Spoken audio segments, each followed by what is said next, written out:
మార్పు లేకపోతే మమ్మల్ని అడుగుండ్రి. అసలు మార్పు అంటే ఏందో మేము చూయిస్తాం అనుకుంటా పబ్లిక్ లో ప్రచారాలు చేసి పవర్ లోకి వచ్చిన కాంగ్రెస్ చేయంగా కొత్త కొత్త మార్పులు చూస్తున్నాం పోన్రి. ఇక హామీలు 6 గ్యారెంటీల మీద ఆ మాటల మార్పు మతి మార్పు అసొంటి ముచ్చట్లు పక్కకు పెడితే ఆర్టీసీ బస్సు లోపట రాసే బోర్డులు అయితే రాష్ట్రంలో కాదు దేశంలోనే ఇదివరకు ఏడా ఎన్నడు చూడని మార్పు తెచ్చారు ఇట్లా. రాష్ట్రంలో రాక పవర్లకు వచ్చిన కాంగ్రెస్ సర్కారు ఉండి పైసలు ఖర్చు చేసి పెట్టే స్కీములు హామీలేమో గాని ముందుగా అయితే చేతులకెళ్ళి పైసలు పెట్టే పని లేకుండా మహాలక్ష్మి పథకం కింద ఫ్రీ బస్ ఇచ్చిన ముచ్చట తెలిసిందేనా. ఇక ఏమంటే లేడీస్ కు ఫ్రీ బస్సు స్కీమ్ వచ్చిందో ఏ ఆర్టీసీ బస్సులో చూసినా కొట్లాటలేనా. పైసలు పెట్టి టికెట్ కొనిపోయే మేము నిలబడిపోవాలి, పుక్కట్ల ఫ్రీ పథకం కింద పోయే మీరు మా సీట్లలో కూసుట్రా అని మొగోళ్ళతోటి రోజు పంచాదిలేనా.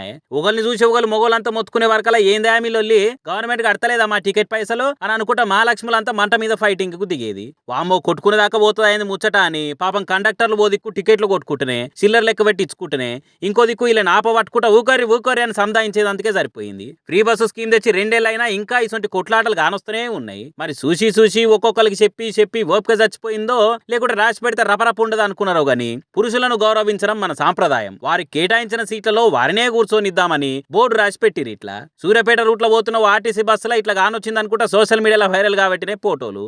ఇది చూసి కొందరు ఉండేమో మా సర్కారు వస్తే మార్పు వస్తుంది అని కాంగ్రెస్ వాళ్ళు చెప్తే ఏమో అనుకున్నాం గానీ ఇట్లా బోర్డులే మార్చేంత మార్పు వస్తుంది అనుకుంటా మాట్లాడుతున్నారు. ఇక ఇంకొందరు ఉండేమో ఏది ఎడిట్ చేసినా ఏ ఫోటో కావచ్చు వైరల్ గానికే ఇసొంటి చేసిరేమో అని బట్టిరు. మరి ఇలా నిజమెంత అబద్ధం ఎంత అనేది ఎవరు తెలియదు గానీ ఈ ఫోటోలు వీడియోలు అయితే ప్రగతిరాధ చక్రాలు అవే ఆర్టీసీ బస్సు టైర్ల కంటే స్పీడ్ గా ఊర్లనేది తిరగబట్టినాయి. ఇక ఇవి చూసిన కొందరు ఆడోళ్ళు ఉండేమో మేము లేవన్నమా మా తాన పైసలు టికెట్ కొనమన్నమా సర్కార్ ఫ్రీ అని చెప్పి బస్సులలో మొగోలతో తిట్టిస్తున్నారు మమ్మల్ని. అయినా ఆడోళ్లకు నెలకు 2500 ఇస్తా అన్న హామీలేమో గంగల కలిపిర్రు. ఇట్లా ఫ్రీ బస్ అని చెప్పి జనాలతో మాటలు అనిపిస్తురు అని అనుకుంటా మణిపడబట్టిర్రు. అప్పుడప్పుడు ఆర్టీసీ బస్ ఎక్కే ఆడలేడీస్ అక్కలు. కాంగ్రెస్ సర్కార్ చెప్పిన జాబ్ క్యాలెండర్ యూత్ డిక్లరేషన్ పేరు మీద కొలువుల కొట్లాట చాలు చేసింది కదా బీఆర్ఎస్. ఇవాళ యువ సంగ్రామ సదస్సు పేరు మీద సభ పెడతామనే వరకల్లా నిన్నటి దాకానేమో అసలు పర్మిషనే ఇవ్వకపోయే వరకల్లా కోర్టుకు పోయి కొట్లాడి పర్మిషన్ తెచ్చుకున్నారు కార్పాటోలు. అది చాలదన్నట్టు ఇవాళ పొద్దుగాలని గులాబీ పార్టీ లీడర్లు ఇంటి గేట్ దాటకుండా హౌస్ అరెస్ట్లు చేసి రాడాడా దాంతో ఇంకింత బీపీలు పెంచుకున్నారు బీఆర్ఎస్ వాళ్ళు. ఇక ఇదే ఫ్లోలా కేటీఆర్ స్టేజ్ ఎక్కి సర్కార్ తీరు మీద ఫైర్ అవుతుంటా పంచులేసి పంచర్ చేసింది ఇట్లా. కింగు సినిమాల డైలాగ్ ఉంటది యాదుందా, ఓ జాకీర్ హుస్సేన్ తబలా కొట్టినట్టు శివమణి డ్రమ్స్ కొట్టినట్టు ఏం కొట్టుడు సార్ అది అని చెప్తారు చూసిరా. అగో అట్లనే అచ్చం పంచులతో పట్ట కొట్టిండు కేటీఆర్. బీఆర్ఎస్ పార్టీ సరూనగర్లో యువ సంగ్రామ పేరు మీద సదస్సు పెట్టింది కదా. ఇక ఆ మీటింగ్ వచ్చి చాలు చేసుడే అటు సెంట్రల్ ఇటు స్టేట్ కాంగ్రెస్ లీడర్లను కలిపి అరుచుకుంటా అసలు యూత్ డిక్లరేషన్ అంటే ఏంది అని కొత్త అర్థం చెప్పింది. ఇట్లా పాత కేటుగాళ్ళు కొత్త డూప్లికేట్ గాళ్ళు ఇద్దరు కలిసి తెలంగాణ యువత మీద నకిలీ ప్రేమలు నటిస్తూ విసిరిన వల పేరే యూత్ డిక్లరేషన్. ఈ యూత్ డిక్లరేషన్లో 24 హామీలు తెలంగాణ యువతకు కాంగ్రెస్ పార్టీ ఇచ్చింది. నేను అడుగుతా ఉన్నా ఇక్కడికి వచ్చిన మా తమ్ముళ్లను మా చెల్లెలను ఒక్కటన్నా నెరవేరిందా?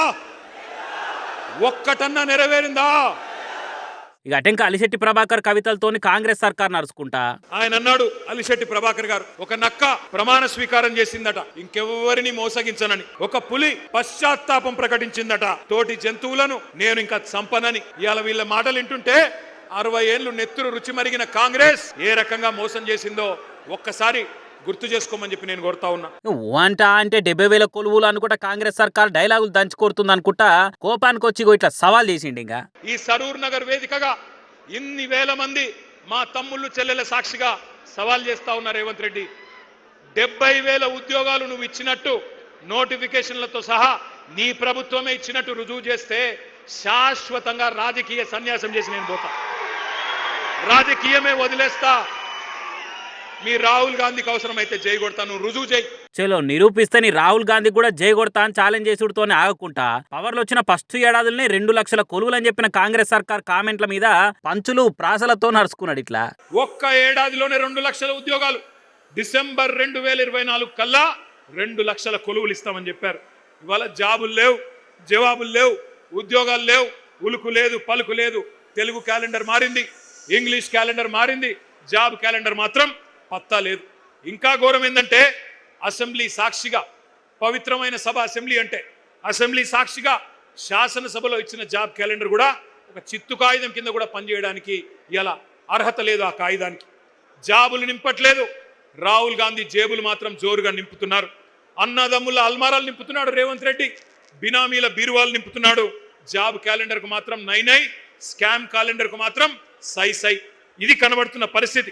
అయాల అశోక్ నగర్ కి టూరిస్టులు వచ్చినట్టు రాహుల్ గాంధీని పట్టుకొస్తే చాయ్ తాగి బిస్కెట్లు తినడే కాకుండా మనకు కూడా బిస్కెట్లు వేసిరు. ఇంకేమన్నాడు ఆయన అని యాడ్ చేసుకుంటా ఏమన్నాడు? 2 ఉద్యోగాలు, 2 ఉద్యోగాలు బీకేయండి, కేసీఆర్ది కేటీఆర్ది ఉద్యోగం బీకేయండి, ఒకటే సంవత్సరంలో 2 లక్షల ఉద్యోగాలు ఇస్తా అన్నాడు. అన్నాడా లేదా? అదని మాకు తెలుసు. నీకు తెలివి లేదని కూడా మాకు తెలుసు. నీకు భాష రాదు, మా బాధ తెలియదు. నీకు మా భాష రాదు, మా బాధ తెలియదు. అందుకే రాహుల్ గాంధీ నీకు అర్థమయ్యే భాషలోనే చెప్తా ఉన్నా, నీ భాషలో చెప్తా ఉన్నా. देश भर में मोहब्बत के दुकान के डिंडोरा पीटने वाले राहुल जी, क्या आपको याद है हैदराबाद और अशोकनगर चाय की दुकान याद है आपको? चाय पे चर्चा याद है कि नहीं? जहां आपने 3 साल पहले बेरोजगारों से झूठे कस्में आपने खाई, झूठे वादे किए, वहीं से जहां आपने एक तस्वीर लेके ट्विटर में डाल के हमारी युवा को बहकाया.